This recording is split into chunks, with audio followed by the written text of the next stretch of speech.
Sajeevan PR അല്ലേ? അതെ. നിങ്ങളുടെ രജിസ്റ്റർ നമ്പർ എന്ന് പറയുന്നത് 2,87,365. അതെ സാർ. സാർ 100 ഏക്കർ വേണമെന്നും പറഞ്ഞ് മെയിൽ അയച്ച സജീവൻ സാറായത്. ശരി. സജീവൻ സാർ ഇപ്പോൾ ഇവിടെ എന്ത് ചെയ്യുന്നു? ഇനി അവിടെ ചെന്നാൽ എന്താണ് ഉദ്ദേശം? ബിസിനസ് ആണോ അതോ കൃഷിയാണോ? എനിക്കിവിടെ 2 പശുക്കൾ വളർത്തുന്ന ഫാമുണ്ട്. അവിടെയും ഫാം തുടങ്ങാനാണ് ഉദ്ദേശം. അഴിച്ചു വിട്ടാൽ മതിയല്ലോ. പിണ്ണാക്കും പുല്ലും വെള്ളമൊന്നും കൊടുക്കേണ്ട കാര്യമില്ലല്ലോ. വൈകുന്നേരം ആകുമ്പോൾ കറന്നെടുത്താൽ മതി. Good idea. ഇങ്ങനെയുള്ള ഐഡിയയുള്ള ആൾക്കാരെ വേണം നമുക്ക് നേരെ ചന്തലിലേക്ക് വിടാനായിട്ട്. ഞാനും പാറുമാടവും കൂടി കഴിഞ്ഞ ആഴ്ച ചന്തലിൽ പോയപ്പോൾ അവിടുത്തെ മാർജ് ഫ്രീയിൽ ഒരു തുള്ളി പാലുവിനും കിട്ടാനില്ലായിരുന്നു.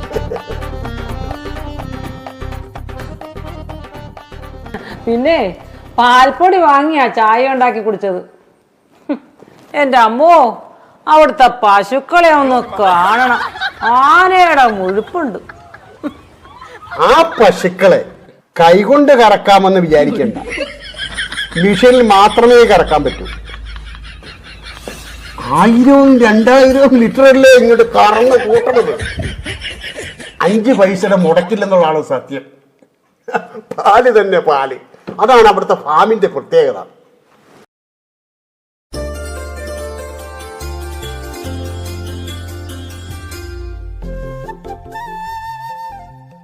ഞാൻ പണവുമായിട്ടാണ് വന്നിരിക്കുന്നത്. ആധാരം എപ്പോൾ ചെയ്തു തരാൻ പറ്റും? എനിക്ക് ആദ്യമായിട്ട് നല്ലത് നോക്കി ഒരു 100 പശുക്കളെ തരണം.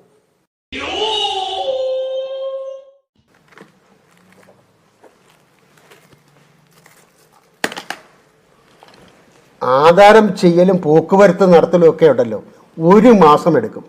ഗവൺമെന്റുമായിട്ട് ചില എഴുത്തുകുത്തൽ കാര്യങ്ങളൊക്കെ ഉണ്ടല്ലോ. അത് കഴിയുമ്പം ഇതെല്ലാം നിങ്ങളുടെ പേരിലാക്കി തരും. അത് കഴിഞ്ഞാൽ ഉടനെ നിങ്ങളെ ഞങ്ങൾ വിളിക്കും. ഓക്കെ, ശരി. കഴിഞ്ഞ മാസം പോയവരുടെ ആധാരമെല്ലാം ഞങ്ങൾ വിതരണം ചെയ്തു കഴിഞ്ഞു. ബാക്കിയുള്ളവരുടെ ഉടനെ ശരിയാകും. ഇത് കമ്പ്യൂട്ടർ യുഗമല്ലേ, ഒന്നിനും ഒരു താമസവും ഇല്ല. എല്ലാം 1, 2, 3 കേസ്.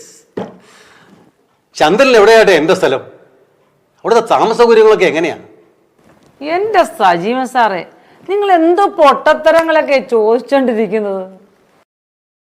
മാടം, ഒരിക്കലും സജീവൻ സാറിനെ കുറ്റം പറയരുത്. സജീവൻ സാറ് ആദ്യമായിട്ടാണ് ചന്തയിൽ പോകുന്നത്.